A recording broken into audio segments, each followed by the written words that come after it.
Good morning. Today is Thursday, June 5th, 2014. Today is our fourth episode. We're coming to a close on our very first week. It has been a educational week for me in how to produce these episodes. It's still pretty chaotic in the background trying to get all this stuff put together. Some of the editing process did not turn out very well. If you've listened to any of our previous episodes so far, which I hope you have, and if you haven't, that you will immediately after listening to this go and listen to them.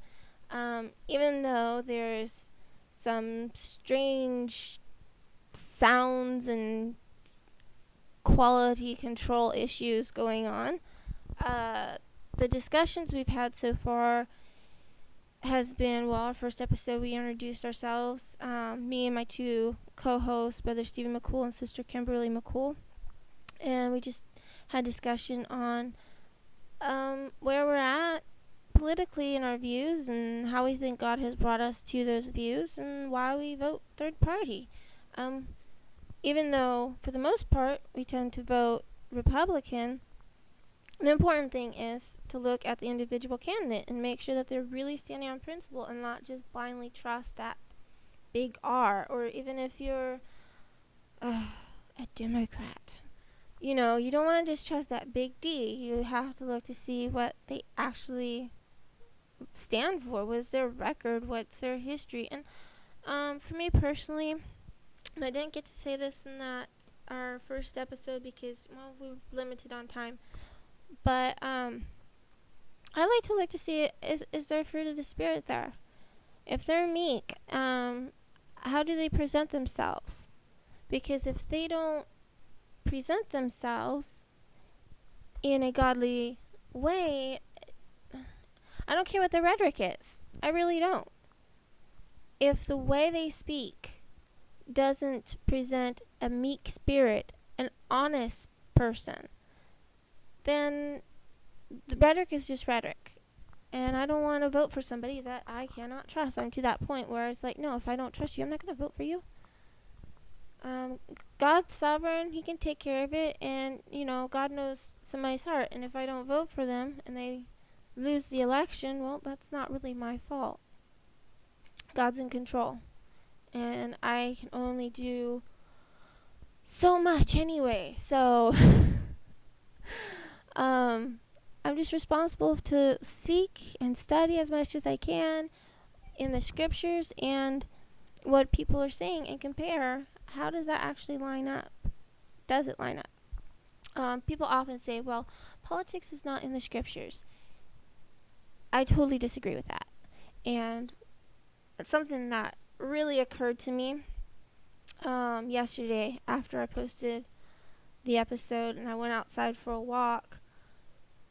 Some thoughts, of course, comes to mind. As soon as you go, you're in the sunshine and you can think a little more clearly because you're moving and exercising, and it's like, oh, I wish I had said this and this and this. But anyway, I lost my train of thought. Oh, goodness. I don't even know what I was going to say because I just started describing the walk. And there are so many things that just pops into my mind all at once. Oh, I know what I was going to say. One of the things that occurred to me was that we didn't actually quote scriptures, paraphrase certain scriptures that pop into my mind on subjects like a clean conscience. But we didn't really quote scriptures directly. So that's something I want to do today. I want to fix that. And we have only a half hour each episode, and there's a lot of news to cover every day, and there's a lot of hot button topics that we want to get to and everything, but nevertheless, we do want to talk about those issues in the light of the scriptures, not just stating what our principles are based on scriptures, but actually give the verses. Excuse me. And anyway, when it comes to politics, being in the scriptures, something I find very helpful is Proverbs. So I'm going to just read part of Proverbs chapter 1. The Proverbs of Solomon, the son of David, king of Israel. To know wisdom and instruction, to perceive the words of understanding, to receive the instruction of wisdom, justice, and judgment, and equity, to give subtlety to the simple, to the young man knowledge and discretion. A wise man will hear and will increase learning, and a man of understanding shall attain unto wise counsel. To understand a proverb and the interpretation, the words of the wise and their dark sayings. I just wanted to read all the way from verse 1 to verse 6 because that's the first actual period, so end of a sentence there. What we want to remember is David and Solomon were kings of Israel. So that means that, you know what? They were heads of state. They were men of God who God called to be in a position of authority. And Solomon is considered one of the wisest men who ever lived. And his wisdom came from God. Came from studying the Word of God and prayer and communion with God. And he writes his reasons for writing this. To know wisdom and instruction, to perceive the words of understanding, to receive the instruction of wisdom, justice, and judgment, and equity, to give subtlety to the simple, to the young man knowledge and discretion. So he's writing, and we know from verses a little later, he is writing to his son. He is trying to give instruction to his son. Most likely, this is the son who's going to be the next king of Israel. And I think we surmise that his son did not take all of his father's proverbs to heart here. But these were instructions. And in one sense, you can take him. Yes, it's the wisdom of one father to his son. But there's also, in the political sense, they were kings. And he is trying to give his son wisdom so that he could judge and rule with wisdom. So to say that there's no politics in the Bible, I think is just pretty absurd. Does Proverbs talk about issues that we have today, like socialism, or, in the welfare state that goes with that? Well, not in those terms. But he does talk about on a personal level that, the wise, they give to the poor. This is charity on a personal level, not on a governmental level. But if everybody was wise and did things on a personal level that they ought to, well, then it would just be really redundant and repetitive. For the government to also be involved with welfare. Unfortunately, we don't live in a world where everybody is wise, where everybody is good and doing what they're supposed to be doing. So does that mean that the government should take over? I don't think so, because just because everybody doesn't do what they're supposed to be doing doesn't negate that God's word tells you you're responsible to do good to your neighbors, to use what God has blessed you with in your life to bless and help others. And I'm one of those people. I've been on the receiving end of a lot of blessings, and it frustrates me greatly that I can't do more to return that. The physical blessings I've received in this world. Gifts from friends, family, acquaintances, and even I'm a preacher's kid, so there's plenty of times where people have sent in support to my father. The support was for my father, but it also blessed me living under his roof, and you see that, and it's very humbling and amazing. And even in the New Testament, we see examples of churches where they felt a burden for a church in another location struggles, and they sent a gift. I suppose this is getting us a little off topic here. But these are just some of the things where we put things a lot in the government realm.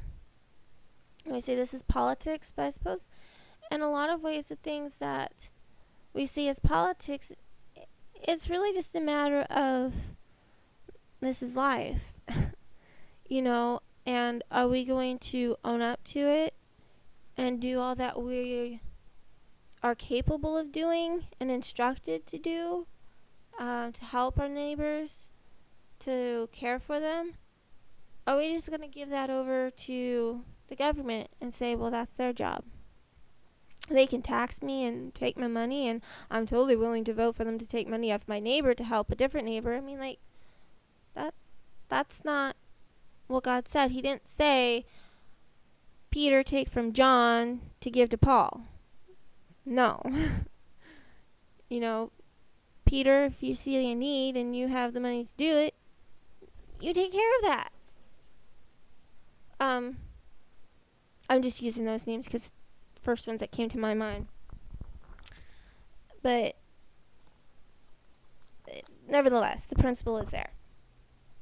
Okay, so Proverbs is, of course, all scripture is excellent and fabulous to read. But when I think of politics, Proverbs and particular verses in Proverbs are some of the first things that popped into my mind. I know a family, and they have this great practice that they do every morning. They read one chapter of Proverbs. And because there's 31 chapters of Proverbs, and most months there's about 31 days to the month, then every month they read a chapter according to what day it is. So today is June 5th, so today they'll be reading the 5th chapter of Proverbs, and I think that's a pretty good practice there. And so I think if we're going to pick up and do that, we'll start reading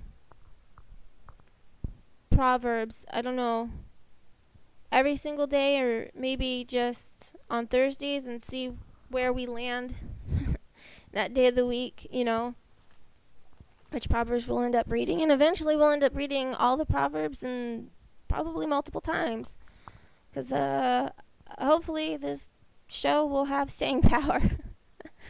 We'll see how long the Lord allows me to continue with this, or even future hosts. I would love to have other people to help out with this talk show, and I'm very thankful that the Lord's provided Brother and Sister McCool to help me with this, and they'll be back on the show tomorrow, and next week too.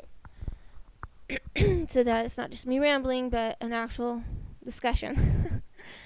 Okay, so Proverbs chapter 5. My son, attend unto my wisdom, and bow thine ear to my understanding, that thou mayest regard discretion, and that thy lips may keep knowledge. For the lips of a strange woman drop as a honeycomb, and her mouth is smoother than oil. But her end is bitter as wormwood, sharp as two-edged sword. Her feet go down to death, her steps take hold on hell. Lest thou shouldest ponder the path of life, her ways are movable, that thou canst not know them. Hear me now, therefore, O ye children, and depart now from the words of my mouth. Remove thy way far from her, and come not nigh the door of her house, lest thou give thine honor unto others, and thy years unto the cruel. Lest strangers be filled with thy wealth, and thy labors be in the house of a stranger. And thou mourn at the last, when thy flesh and thy body are consumed, and say, How have I hated instruction, and my heart despised reproof, and have not obeyed the voice of my teachers, to them that instructed me. I was almost in all evil in the midst of the congregation and assembly. Drink waters out of thine own cistern, and running waters out of thine own well. Let thy fountains be dispersed abroad, and rivers of water in the streets. Let them be only thine own, and not strangers with thee. Let thy fountain be blessed, and rejoice with the wife of thy youth. Let her be as the loving hind and pleasant roe. Let her breast satisfy thee at all times, and be thou ravished always with her love. And why wilt thou, my son, be ravished with a strange woman, and embrace the bosom of a stranger? For the ways of man are before the eyes of the Lord, and he pondereth all his goings. His own iniquities shall take the wicked himself, and he shall be holden with the cords of his sins. He shall die without instruction, and in the greatness of his folly he shall go astray.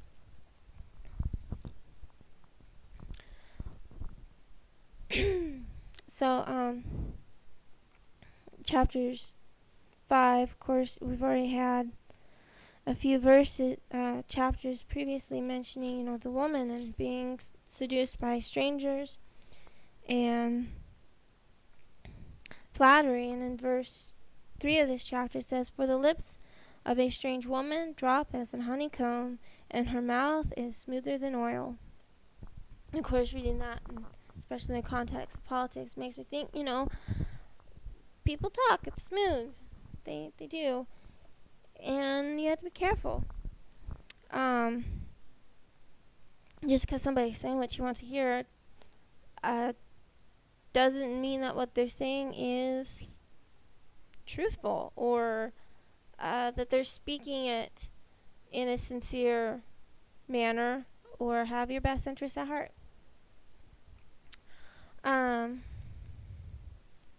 There's certainly words to ponder, but if I gave give a moment of silence on the radio, well, I don't know how that would work to ponder it. One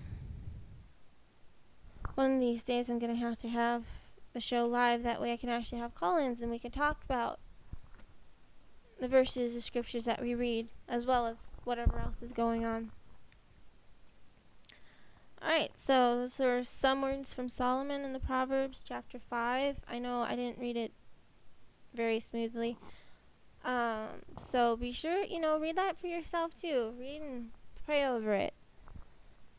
And I always feel weird jumping topics here after reading the scriptures, but now I'd like to look at a news story from our Facebook page, the Baptist for Liberty Facebook page. We often post blogs and articles and sometimes even the meme pictures.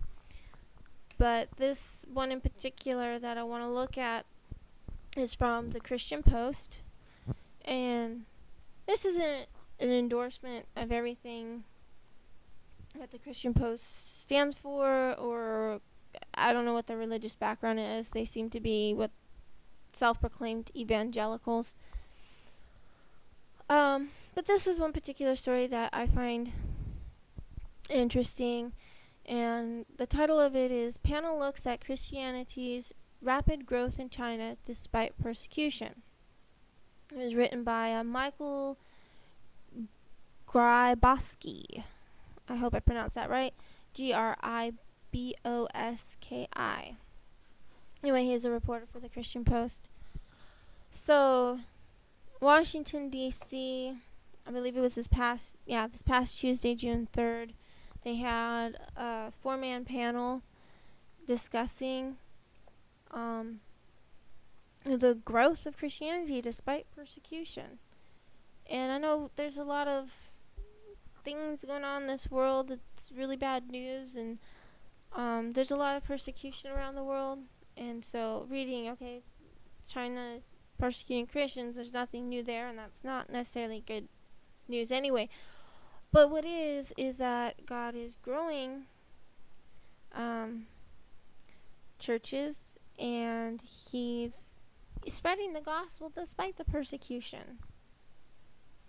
And that's the good thing. That's the interesting thing. So the article says, held at the Folk Auditorium, the event featured 2 panels on Christianity in China, focusing on topics such as the socio-political status of Christianity in the Asian country and how Christianity is influencing civil society.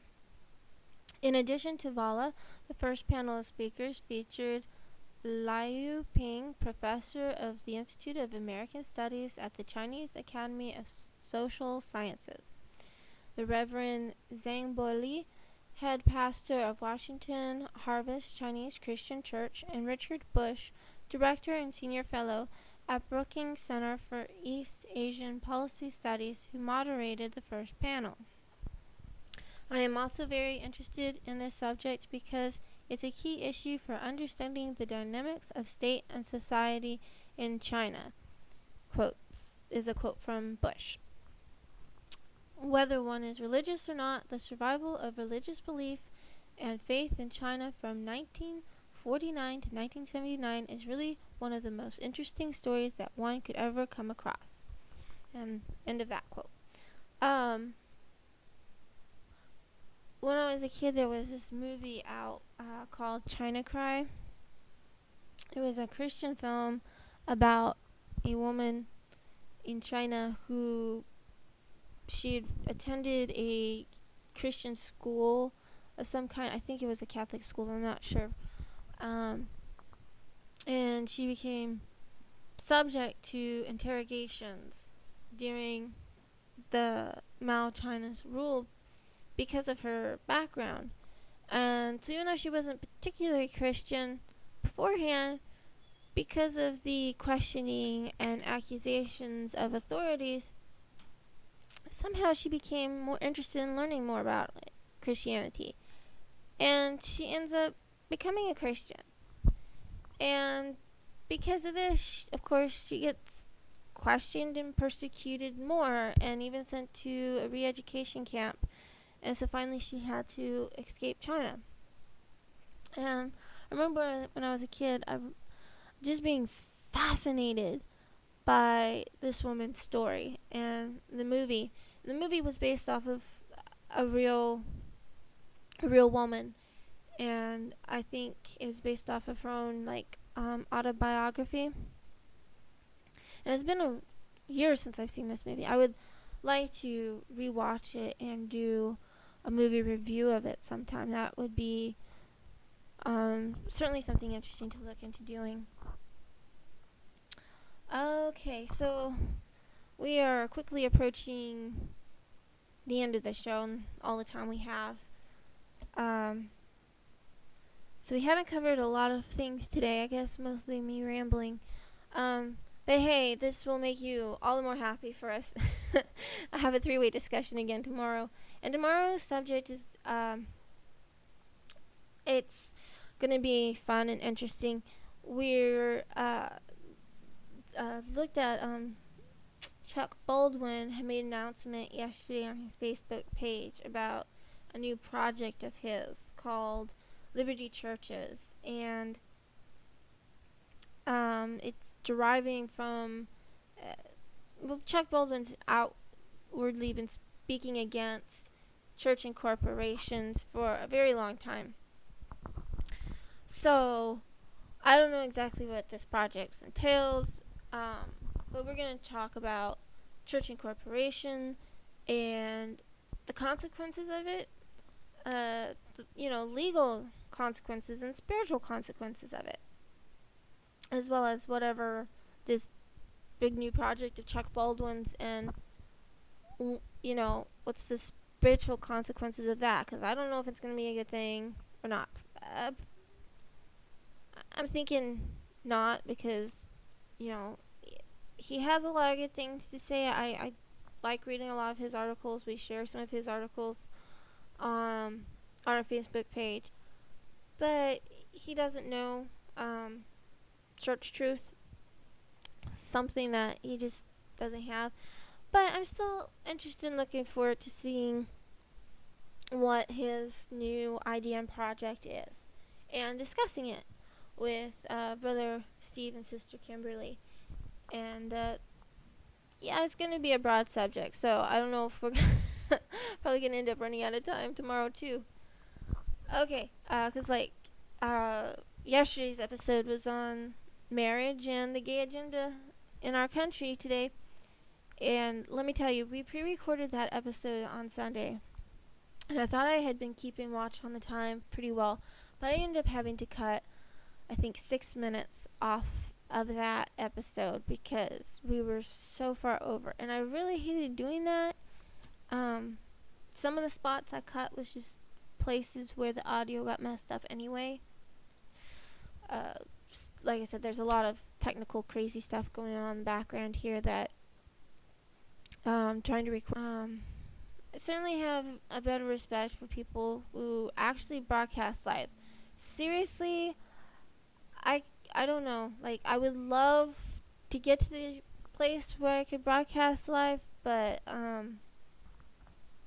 trip and stumble and struggle with trying to think of the right words to say. That it's good just to have at least this week pre-recorded and trying to get everything working. So if you haven't listened to our previous episodes, you can find those. I created an archive page on our website. So just go to Baptist for Liberty.weebly.com. And the Baptist for Liberty is all just one word. And you can't forget the S at the end of Baptist. It's Baptist plural. Because otherwise, the website won't show up. But anyway, we have a page just for archiving the radio show, as well as we have our archive for the newsletter. The newsletter has been going on. We just published our 20th issue. We started back September 2012 was our very first issue. And I'd greatly appreciate it if you look at those. The formatting has changed so much since we first started out, and honestly, I am really embarrassed sometimes when I look back at the older ones because just they're pretty messy. But the articles themselves are so good. So just read it for that reason, Be sure to read our May issue. That came out pretty late in the month, and that's another reason why I'm doing the radio show. So there's so much stuff going on to talk about as it's happening, and just so many subjects that it's easier to have a discussion about it than to sit and write an article. And so I think the radio show is really good for that purpose and to fill in some of the blanks until we get up to our publication dates. So yeah, read our May issue. Our May issue is focused on godly womanhood, and there's a lot of great articles in there. I was very blessed to be able to speak with several ladies, and my sisters in the Lord, and they were so gracious to help me by giving me permission to publish some of their previously written articles, by letting me interview them, for taking part of the ladies forum, and one sister in particular, Sister Wendy Bryant, her husband has allowed me to publish his articles since the very start, and now she just wrote an article for us. So it was really great because I wanted to be able to hear from women and not just have a bunch of preachers talking about godly womanhood. And that might sound a little funny. God gives men, the preachers, words to speak on godly womanhood, and we need to listen to that. Those sermons are for us. We need to take those to heart. But as a newsletter, I think it's good to be able to talk to our sisters and they're the wisdom that God has given them. And so, yes, I was very excited about our May issue. So excited at the end of the month. Just it was a struggle, but to get my article finished, just because there's so many things to read and to do and to work on. Okay, so I've chatted away 30 minutes already, so it's time to close this episode out. And never seems to be a natural place to just stop talking. So I hope you all have a good day and come back and listen to us again tomorrow.